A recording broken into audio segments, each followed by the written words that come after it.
Hi, hello, నమస్తే. ఒక మంచి విషయం. అమ్మ అమ్మ గురించి ఇంతకుముందు ఎన్నోసార్లు చెప్పుకున్నాం. కానీ అమ్మ చీర కొంగు విలువ ఇప్పటి పిల్లలకు చాలామందికి తెలియదు మిత్రమా. ఎందుకంటే నేటి సమాజంలో కొంతమంది అమ్మలు చీరలు కట్టుకుంటేగా అందరూ నైటీలే. చీర కొంగు అంటే చీర అందానికి సొగసును పెంచుతుంది. అంతేకాదు, దాని యొక్క ఉపయోగాలు వినండి. పొయ్యి మీద వేడి గిన్నెలను దింపడానికి పనికొచ్చే ముఖ్య సాధనం చీర కొంగే. పిల్లలు ఏడుస్తుంటే వారి కన్నీటిని తుడిచే ముఖ్యమైన పరికరం చీర కొంగు. చిన్న పిల్లలు పడుకోవడానికి అమ్మ ఒడి మెత్తటి పరుపైతే వాళ్లకు వెచ్చని దుప్పటి అమ్మ చీర కొంగే. కొత్త వాళ్ళు ఎవరైనా, పరిచయం లేని వారైనా ఇంటికి వచ్చినప్పుడు సిగ్గుపడుతూ పిల్లలు ముఖం దాచుకునేది అమ్మ కొంగు వెనకే కదా. అలాగే వాతావరణం చలిగా ఉంటే అమ్మ కొంగుతోనే పిల్లలకు వెచ్చగా చుట్టేస్తుంది. పని చేసేటప్పుడు తన చెమట బిందువులను తుడుచుకునేది తన చీర కొంగుతోనే.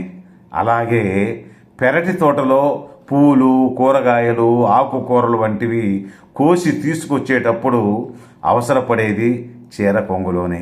అంతేకాదు, ఇల్లు సర్దేటప్పుడు పిల్లల ఆట వస్తువులు చీర కొంగులోనే వేసుకుని తర్వాత అవి ఎక్కడ ఉంచాలనో ఉంచుతుంది. ఇలాంటివి ఎన్నెన్నో ఉపయోగాలు ఉన్న చీర కొంగు లాంటి వస్తువు ఇంకొకటి కనిపెట్టలేరు మిత్రమా. ఇంతటి అద్భుతమైన అమ్మ కొంగులో కనిపించేది మాత్రం అమ్మ ప్రేమే మిత్రమా. అమ్మ ప్రేమకు ఒక మధురమైన జ్ఞాపకం. అమ్మకి మనం ఆకలి వేస్తుందని చెప్పాల్సిన అవసరమే లేదు. కొత్త డ్రెస్సు వేసుకొని మనం ఒక ఫంక్షన్కు బయటకు వెళ్ళి వస్తే వెంటనే బయటే నిలబెట్టి దిష్టి తీసే జ్ఞానం, ప్రేమ ఒక తల్లికి మాత్రమే ఉంటుంది. ఇది ముమ్మాటికి నిజం. చిన్నప్పుడు మనం మాట్లాడే వచ్చిరాని తీయని పిచ్చి భాష కూడా క్షణంలో కనిపెట్టే జ్ఞాన నిధి మన తల్లి మాత్రమే. ఇలా ఎన్నో. బిడ్డ ఒక రొమ్ములో పాలు తాగుతూ రెండవ రొమ్మును తన కాలితో తన్నుతూ పాలు తాగుతుంటుంది. తనని కాలుతో తన్నే వారి కడుపు నిండే ఔదార్యం, ఆనందం ఆ భగవంతుడు ఒక తల్లికి మాత్రమే ఇచ్చాడు మిత్రమా.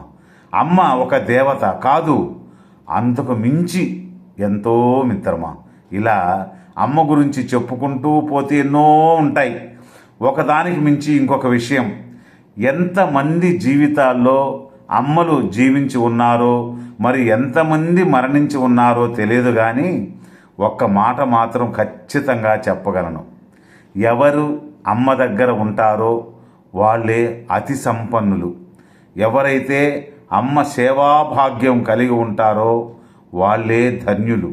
నిజంగా వాళ్ళే అదృష్టవంతులు కూడా. మీకు మీ అమ్మగారిని గుర్తు చేశానా? ధన్యవాదాలు.